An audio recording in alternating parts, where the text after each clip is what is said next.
It's the Bradfield Weather Podcast, underwritten by Action Carpet and Floor Covering of Simsbury, a family-run business there for you, and by McAllen Construction. McAllen Construction, from the first dig to the last nail. I am Dan Lavallo. He is meteorologist Brad Field, who is sporting his Boston Bruins sweatshirt this morning, and I don't blame him because the Bruins have now won 9 in a row at home. Congratulations to your Bees, Brad. 11, 2, and 1 during the month of January, Dan. And I was just looking at the standings when I was waiting for your call, and I saw that the Bruins are in a playoff spot right now, and they are 8 points ahead of the Florida Panthers, who would be the first team that could oust them from the playoff spot. So going into the Olympic break, they are in a good spot.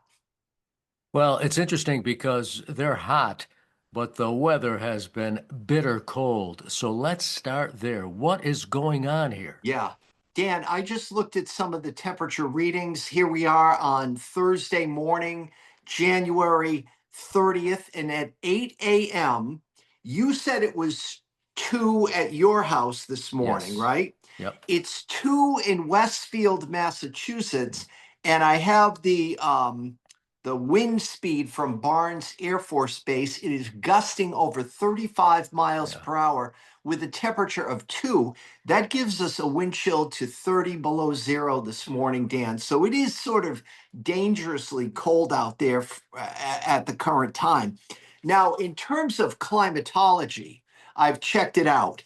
The month of November, we were half a degree below normal per day. Now, averages go back to 1905 in the Hartford area. So now being 2026, we are working with 121 years of weather records. December averaged 4.6 degrees below average per day. And so far during the month of January, we're averaging about 3 degrees below average per day. But that also takes into effect the January thaw that we had that whole second week of January, Dan. But we have now gone the other way and we are slamming in the other direction. In terms of snowfall, we had nearly 9 inches in December. We've had nearly 27 inches during the month of January. And during the huge snowstorm that we experienced since the last time we talked on the podcast, and incidentally, I think we did pretty well with the snow totals, Dan. Yes. But these were the official amounts. We were talking about the possibility of it being a top 10 at Bradley. We ended up with 17.3 at Bradley. Now, these are some of the bigger storm totals that I saw from the storm, Dan. Simsbury, 21 inches. Bloomfield, 20 inches. West Thompson in the northeast corner of the state, 19.5 inches. In East Central Connecticut, Columbia reported 19.1, Tolland reported 19, and Newington reported 18.8. Those were some of the higher totals that I wrote down, Dan. What did you get at your home in Torrington from the storm? Well, in Torrington, Susan measured 16 inches, but we think that might have been off. We probably got a bit more. I'd say 18 inches would be more accurate. And it's an extensive amount of snow. And Brad, I've got to tell you, I frequent the University of Hartford campus because I broadcast their basketball games. And I've talked to people who've been to the UConn campus to go to games at stores. And these people, they're running. I've talked to maintenance people. They're running out of room as to where they're going to put the snow. It's just incredible the amount of snow that we got over the last storm on top of what was already on the ground. Right. I think we had about 3 or 4 inches on the ground here in East Windsor before we got the storm, and I measured 17 inches of new snow here. So I agree with you, Dan. I have a wall that my plow service plowed up at the back of my driveway that is as tall as me, and I'm 6 feet tall. So this is a lot of snow that we're dealing with right now. And Dan, honestly, and I'm a snow lover, I am honestly glad that we are missing this big snowstorm coming up this weekend. We're missing it, I think. Okay, well, that's our prelude to talk about the storm. And well, you see these various reports. What can you tell us? Well, when you're looking at the weather models, it's interesting because a lot of people will say to me, Brad, are you tracking the storm? And Dan, up until yesterday, there was really nothing to track. Everything is in theory that you've got the bitter cold Arctic air firmly entrenched in the central and eastern parts of the United States. And I'm going to tell you, it's going to go all the way down to Florida, Dan. Many places in Florida are going to have freezes. The orange crop is in severe jeopardy. I want to just give you a heads up that orange juice prices may be skyrocketing depending on how extensive and how bad it is down in Florida. But they're talking even in Fort Lauderdale, wind chills of in the teens and 20s. So, you know, I don't want to say it because I'm not sure about this, but I think the projection for Miami is 36 on the thermometer at some point over the weekend. I So saw that. I did see that 36. Yep. yeah. So I mean, this is a serious cold. But what I'm talking about here with the storm is that the storm is forming. It's right now around Atlanta, Georgia. But again, we have sprawling Arctic high pressure that extends from North Dakota to Virginia. So that Arctic high is the source of cold that is going to produce heavy snow. And Dan, that will be in Atlanta. It will be in interior South Carolina. Even the beaches of South Carolina could see snow this weekend. North Carolina will see snow this weekend. Southern Virginia will see snow this weekend. And some of the favored locations, out in the hills as you get out west of Raleigh, Durham, and out toward Asheville, for example, north of Atlanta into the mountains to the north, you could see over a foot of snow from this, and that's crazy for them. It's interesting because I was doing yesterday a broadcast with Ann Baldwin that's going to air on Sunday morning on WTIC Talk Radio 1080. I think it's airing at 5:30 to 6 and then again at 9 to 9:30. But one of the things that I did with Ann, who's a dear friend, and we go way back to the 1980s, Dan. One thing that I remember with Ann is we were co-hosts for the arthritis telethon. I don't even remember what year it was, but they sent us down to Atlanta to go to this hosting seminar, to fill us in with all the information on arthritis and so forth. And they had all these various speakers, but one of the people was Frankie Avalon that Ann and I were down, I think, in the bar to have a drink before we went to our respective rooms to call it a night. The elevator door opens and there's Frankie Avalon standing right there. And then we went back down to the bar with him and he sang the Eagles song Desperado. Wow. And I will tell you what, Dan, it was snowing like crazy. And we were in Atlanta and we had flights to catch the next day and everything.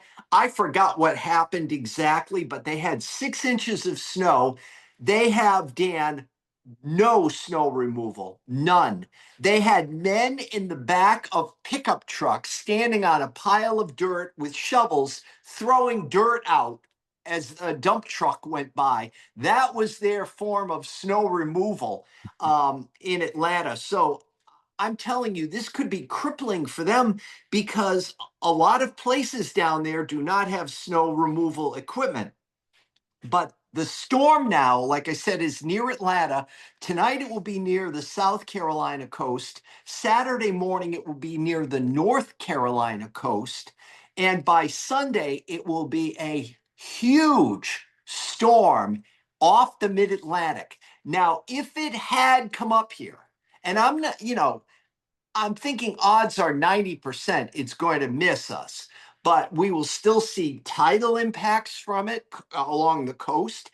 It's going to mess up the beaches of Cape Cod and Nantucket because we will have north and northeast winds out there on the order of gusting over 40 miles per hour. We will have the moon tide, a lot of tidal consequences with this, a lot of wind consequences with this. And on Cape Cod and Martha's Vineyard and Nantucket, they could end up with a blizzard. Now, I'm not forecasting deep snow, but I'm talking about 6 inches of snow that is hard to measure. It's on top of the snow we currently have. It's going to be blowing around, buffeted by those winds of 40 miles per hour. If that storm had hit us, Dan, head on, we would be talking about, you were talking about the snow piles. They would be so big you wouldn't be able to see around the corners as you're coming out of an intersection, for example, or at a shopping mall, for example. We are talking structural. I know a lot of people that are dealing with ice dams already from what we have up on the roofs right now. Can you imagine if we got another foot or so of snow on the ground up, snow on top of a roof? I mean, we are talking a lot of different things that are bad. So in a way, I'm just as happy that we're missing this one. Well, it's interesting because you talk about storm cleanup, and I lived it in North Carolina when they would get 2 inches of snow.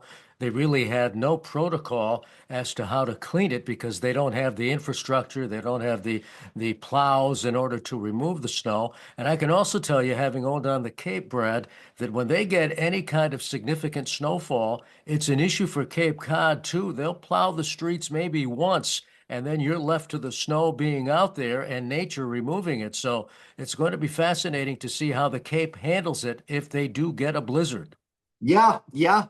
Well, right now, Dan, the National Weather Service looks at all of the models like any of us meteorologists. You've got all the different models that you can look at, and they still have, as worst case scenario, as much as 4 inches of snow getting back to the Springfield, Hartford, Middletown, New Haven area. But again, I state that they have that as their worst case scenario. That same worst case scenario has a foot or two of snow out on the Cape and the Vineyard and Nantucket.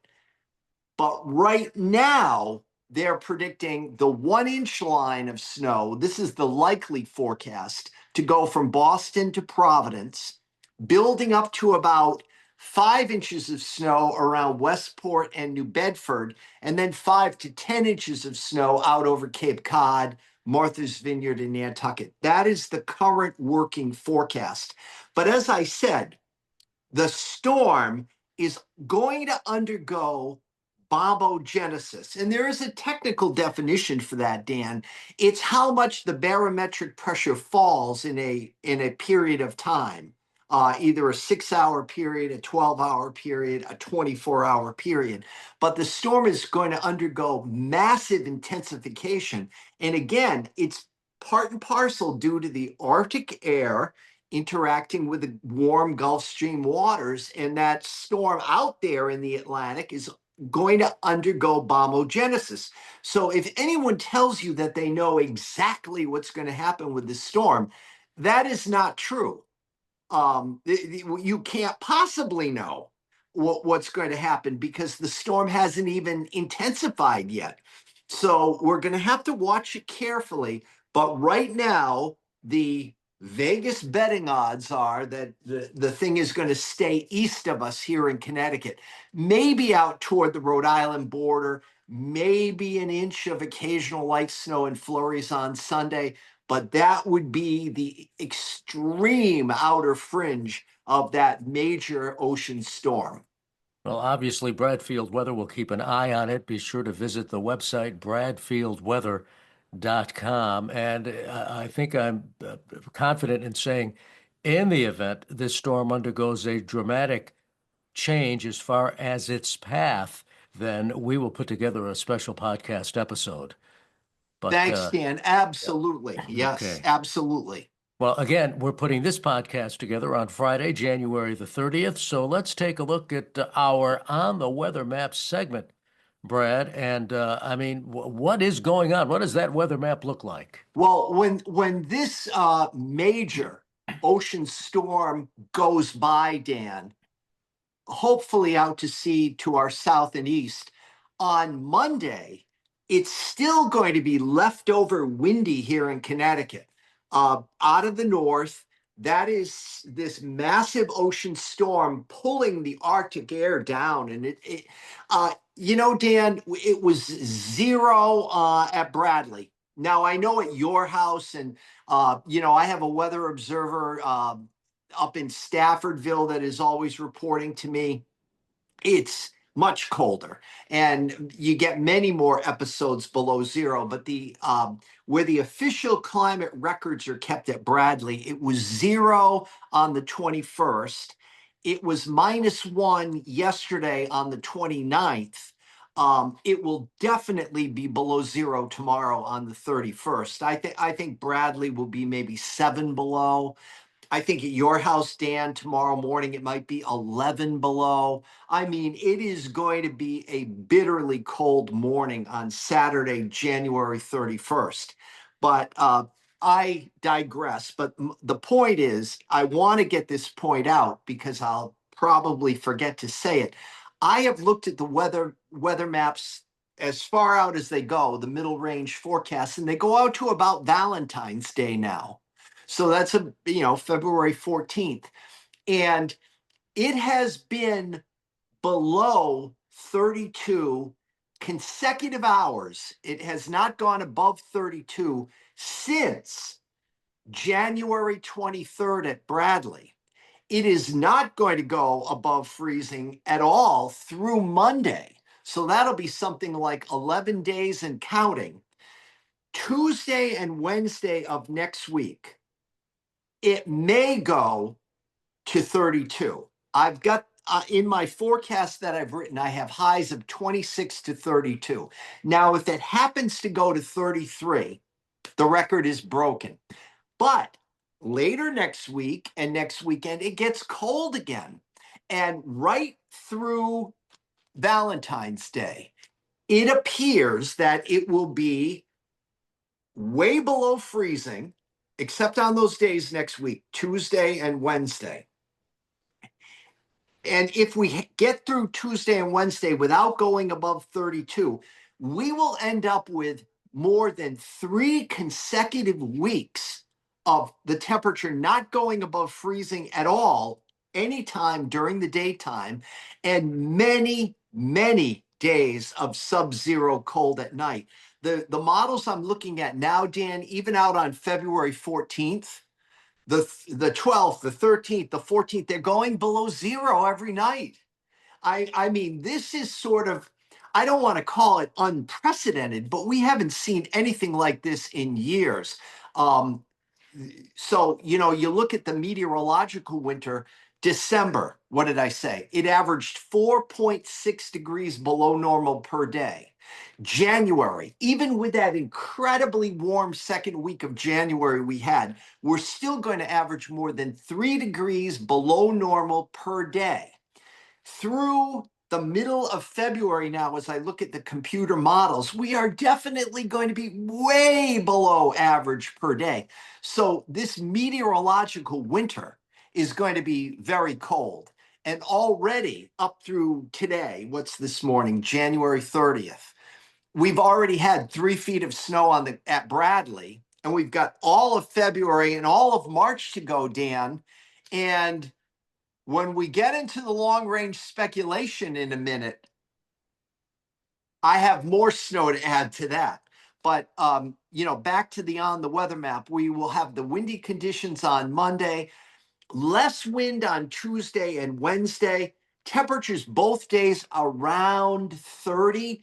But like I said, if it happens to come in at 33, we break the streak. I personally want to see the streak go on because I want to see how long we can go. We could.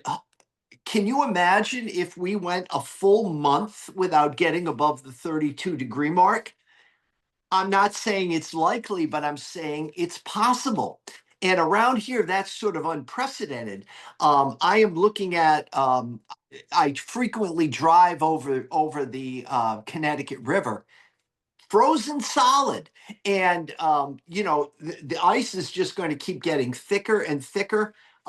My sister lives in Fall River, Massachusetts, and her townhouse is right on the Sakonnet River, and that's brackish water, Dan. It's starting to freeze across. So we are starting, old fashioned winter here, hearkening back to 78, 83. We had, so of course the big February blizzard in 78. Right. March of 83, we had the so called storm of the century.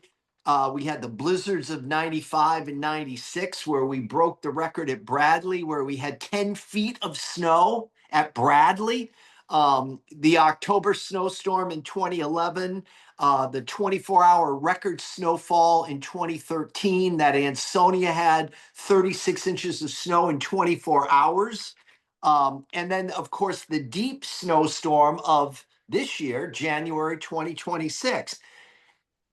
And, you know, we might be looking at a post Super Bowl surprise. Well, that is the perfect segue to our long range outlook. And what does it look like? Well, I just looked at the European AI that comes in. So it was from 1 a.m. on this morning, Friday morning, January 30th. And they speculate that before the Super Bowl, so next Friday and into Friday night and maybe Saturday, 1 to 3 inches of snow. So it'll just kind of clean up our dirty snow piles, Dan, from all the dirt that's getting thrown down for traction and whatever. To clean up the dirty snow piles a little bit. The GFS is similar with 1 to 3 inches of snow next Saturday. So, in essence, all we have this upcoming week is to watch the mid Atlantic storm go out to sea, hopefully, um, give us a lot of wind on Sunday and Monday, and then just kind of quiet and cold most of next week. Friday and Saturday, again, the possibility of that 1 to 3 inches of snow. But the GFS this morning on day 11, so that would be Tuesday, uh, February 10th. The GFS is bringing in another major snowstorm of over a foot. They've got a foot to a foot and a half statewide again on Tuesday, February 10th, and Wednesday, February 11th. So, I mean, that's way out there. I know my former television station, NBC Connecticut, does a 10-day forecast. So in the next day or two, if this forecast holds, that's going to start showing up at the end of on days 9 and Right. 10. So I want to beat them to the punch here on the Bradfield Weather Podcast and say, after the Super Bowl, something big could happen. And I'm highlighting right now the 10th and the 11th. And again, looking at the same modeling, the European AI, the GFS. Once we go beyond that storm threat, the couple of days after the Super Bowl, we are looking at again another Arctic outbreak of morning lows frequently below zero.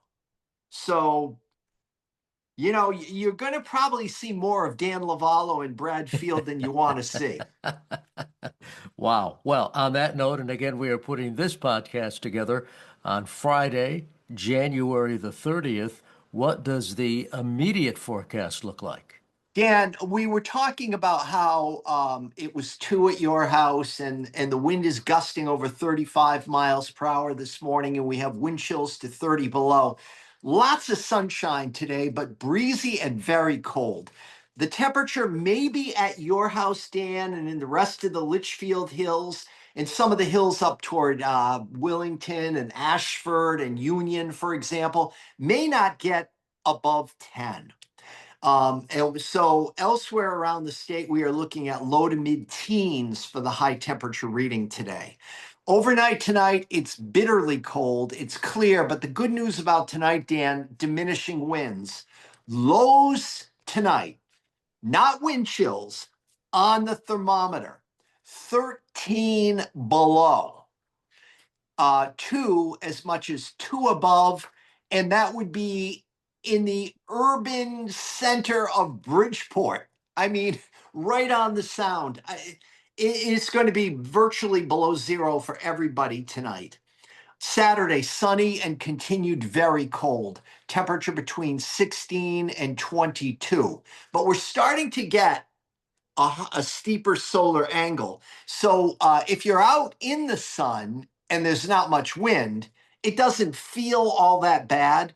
But we're looking at 16 to 22 on the thermometer tomorrow. Sunday, Dan, I'm calling for a mostly cloudy day across the state. The best chance of peaks of sun would be out toward you, Litchfield County, and also Fairfield County. The best chance of overcast would be Windham County and New London County. We're saying flurries possible on Sunday, especially a line from I-91 and points east. May coat up the ground in some towns, temperatures in the 20s. Then Monday, Tuesday, and Wednesday next week, mainly sunny, highs near 30 every day. I'm predicting 26 to 32 on Monday, Tuesday, and Wednesday, with overnight lows generally from 0 to 15 above. Okay, well, we'll continue to monitor the situation. Once again, we invite you to go to bradfieldweather.com. And this podcast is in all of your favorite podcast platforms. And you can also ask the Amazon device, and you know the name, and also your Apple device, you know the name, to play the Bradfield Weather Podcast. And Brad, to you and Sandy and our podcast audience, and to those who also listen to this version, this broadcast on radio, WAPJ. Be well and be safe. Thank you, Dan. And you and Susan and our podcast audience and viewers, I'm so thankful to you all, and have a great weekend and stay warm. You bet. The Bradfield Weather Podcast has been underwritten by McAllen Construction. McAllen Construction, from the first dig to the last nail, and by Action Carpet and Floor Covering of Simsbury, a family-run business there for you.